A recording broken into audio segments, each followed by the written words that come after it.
Good day. Uh, Today is Thursday, the 20th. Um, what time now? It's like almost 20 past 1, South African time. Yeah, today I want to address few things. I'm even recording outside today. Few things that I need to address. Yeah, they go like this. South Africa, it's not a sovereign country. It's not. It's not a. It doesn't hold sovereignty as the country. Then I'm going to outline why I'm saying that. So, the country that hold uh, it's actually the country that is in charge of its own fate, that controls economy, that control the policy, and the policy that seeks to address the challenges that its own citizens are facing, is the country that we can relate to be a sovereignty state. At the moment, it's not South Africa. South Africa is not one of them. I'm going to indicate why I'm saying that. You see, in South Africa, there are many companies. Actually, the fact that there's so much foreign direct investment in South Africa, it must speak volume.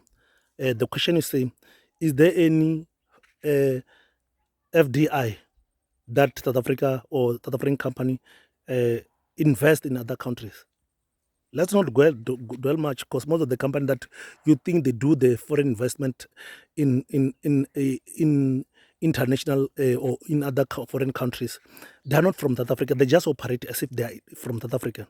People will say NASPA is a South African company. I will stand to object that, but NASPA is all over the country, all over the world.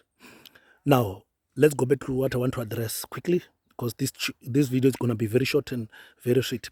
Now, in South Africa, the natural resources of South Africa, they are not controlled by South Africans. They are controlled by companies that disguise themselves in the form of saying they want to invest in the country, issuing foreign direct investment.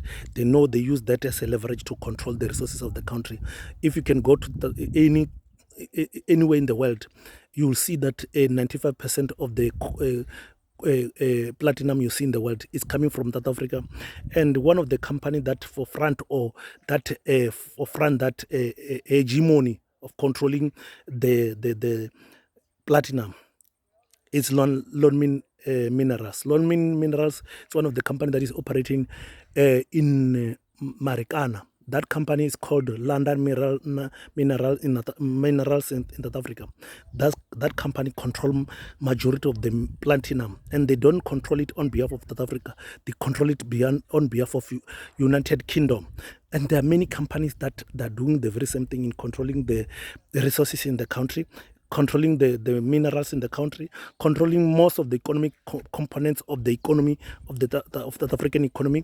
Those companies are not controlling that on behalf of the South African. They are controlling that on behalf of their country of their own origin, where they are coming from.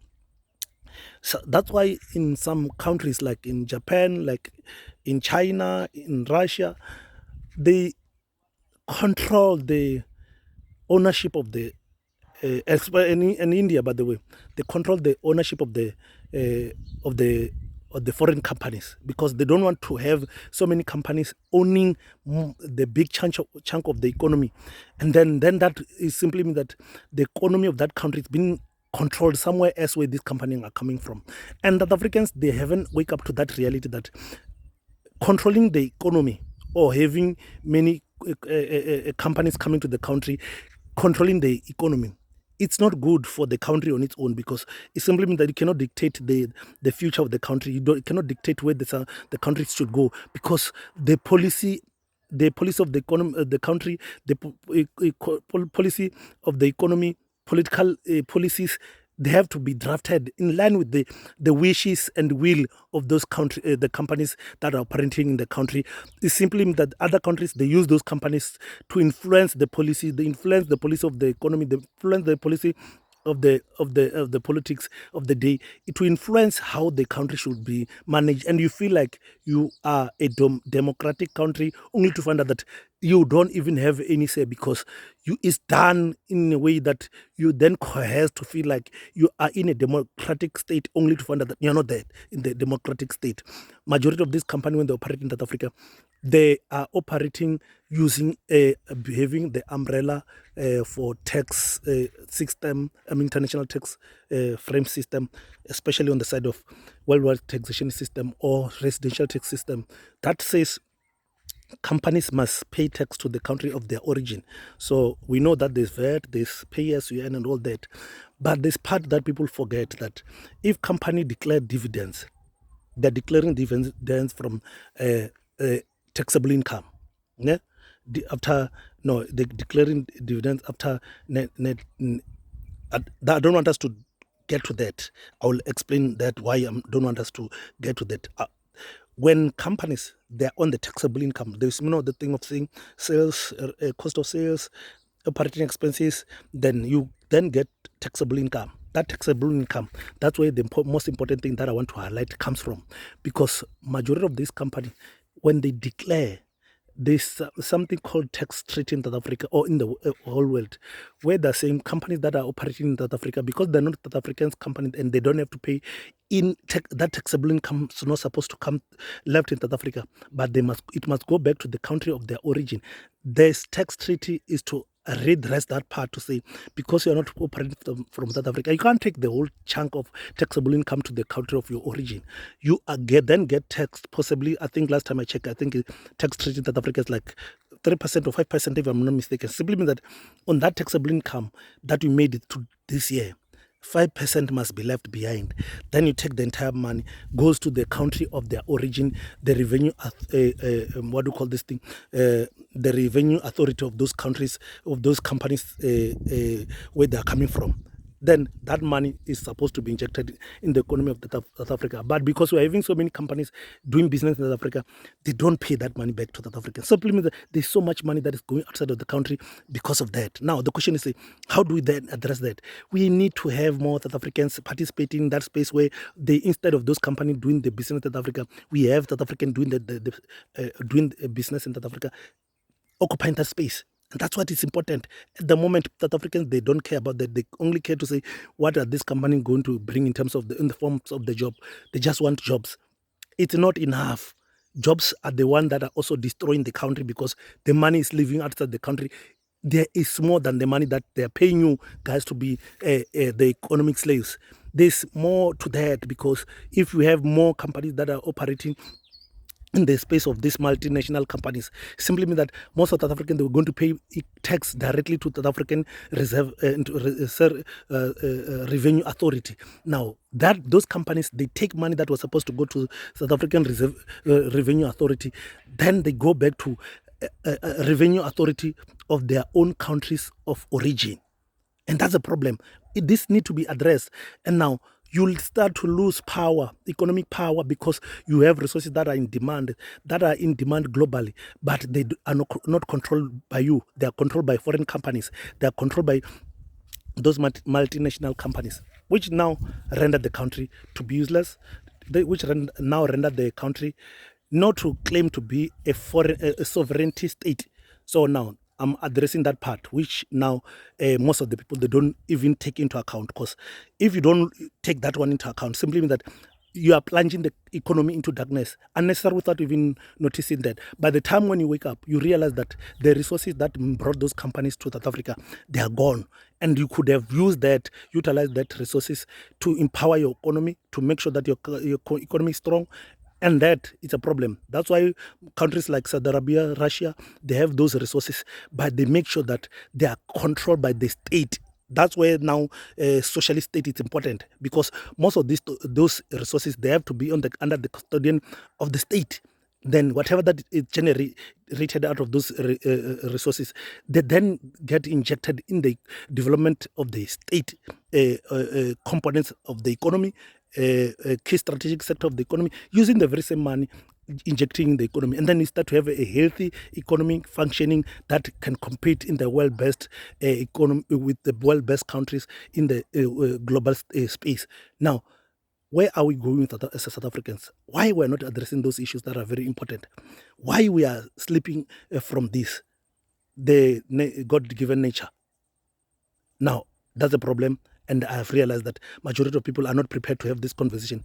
They feel like when you're having this conversation, there are people that you are going to be offending, and this country is the country that we should be boast ourselves with, because every resources that under beneath, it's what we must inherit and left it for our, I mean, we inherited this from our forefathers, which will left these resources for it should be the inheritance of our kids, the grandkids, just like that. But at the moment where we are, there's nothing that we can show off, and that's why what makes capitalism to thrive is because they want to make sure that they make it look bad, that the country the government must own its own resources, its mineral resources, because majority of those companies that are going to be disadvantaged are foreign direct investors in the country, and those companies are not from South Africa. They are from those countries that have colonized us, but because they don't want to be seen as if they are perpetuating crime against humanity through colonization that they imposed to our forefathers, then use a modernized recolonization in the form of companies, using companies to recolonize us. And these are issues that need to be addressed. People must wake up and start to address these issues. We can't, in the face of all these resources that are God-given natural resources, then we are not benefiting anything. Let me say this for you to understand.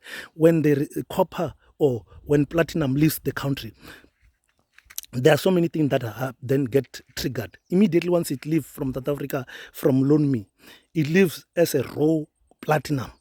Wherever way it goes, if it's UK, then get processed. Immediately there's a job that I created for Europeans who don't even know where that platinum is coming from. The European, they don't even know where is Marikana. If you have been in Marikana, you'll understand the situation. The situation is very dire. The place is very congested. The place is not, you can't even move. You can't even move. For those who know the place, they will attest to this.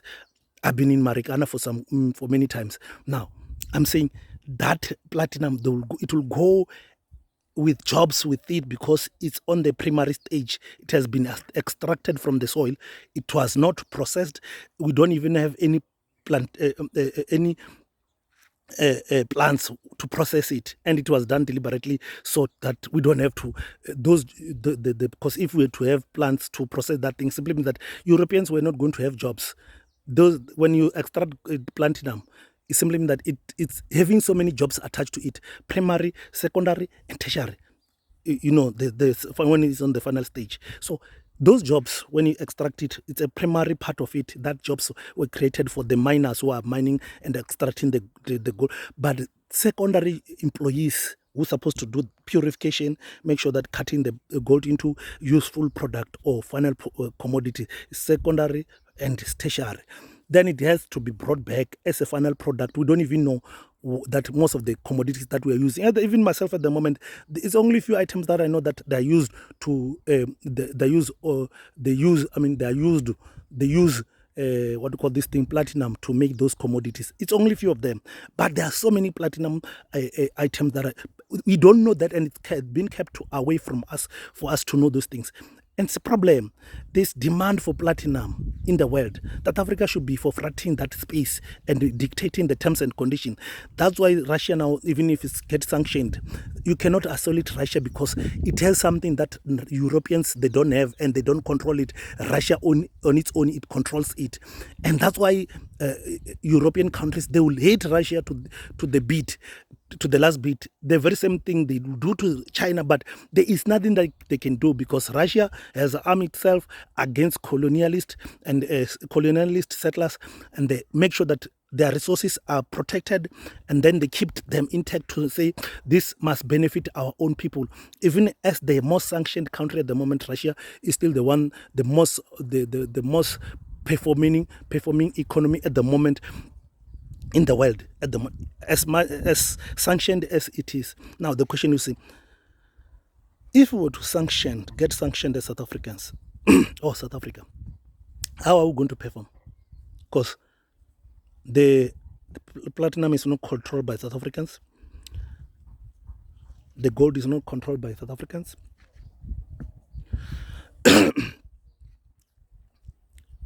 The manganese is not controlled by South Africans. The coal is not controlled by South Africans. I'm saying South Africans in the sense that the companies that are owning those mines are not South Africans. Majority of them who control almost 95% of these key strategic sectors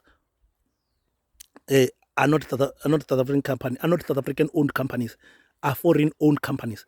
Then the question is, how are we going? We're not going to survive. Hence, you see the Zimbabwean get sanctioned and got plunged into what it has become today. Is because they were not they were relying to foreign companies like what we are as South Africa. We rely on the foreign companies. They are the ones who dictate how things are supposed to be done, politics and the rest of other aspects of of our lives. Now the question is, why can't we even think of that to say we must start to control our means of production, not means of production, our resources? Then it's gonna go to the side of means of production. You know, means of production, for factors of production. We cannot control those if we can't control the natural resources. We are talking about natural resources, means of we don't control it. Capital, we don't control it. We are just only partaking on the side of the human capital only. That's the only thing that will contribute to the economy, and that can't work like that. As a country, if we want to grow the economy, being an independent state, the country that controls its own fate, as rich as it is at the moment, we're even having coal that can last us for almost 200 years.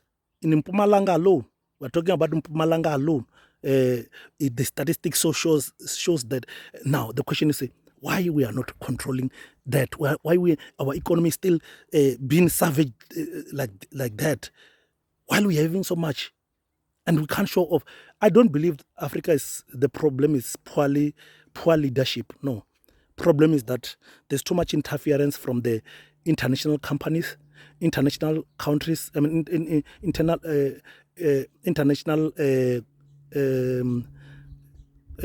Country like your US of this world, your UK of this world, your France of this world, that the ones who are avoking this continent. They are the ones who are now even plunging the continent into darkness, into poverty, into what it has become now.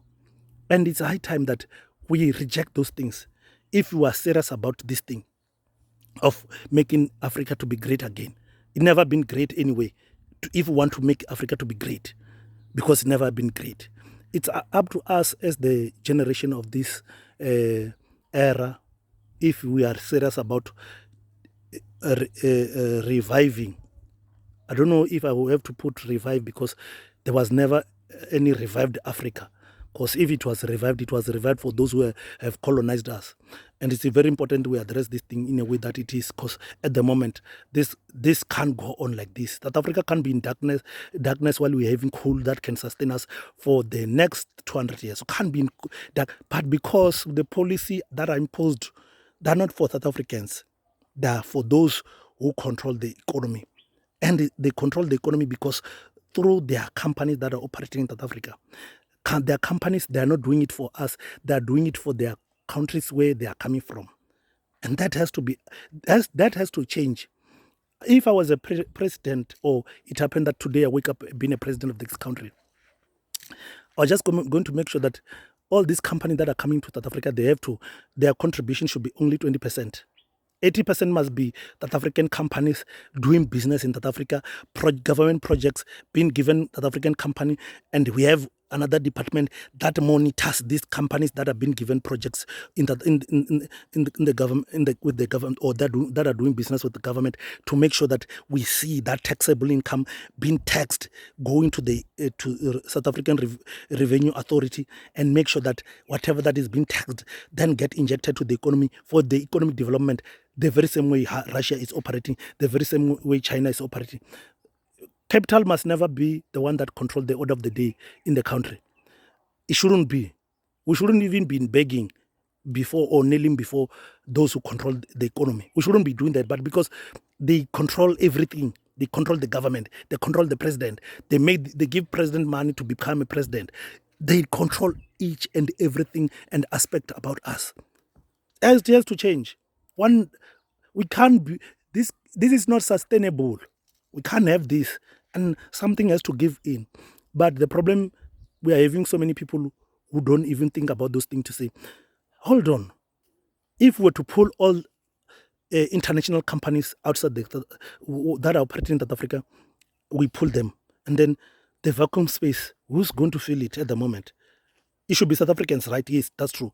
The question is, how are we going to function if that had to happen? We are going to collapse as the state. And that's what we must avoid. Now,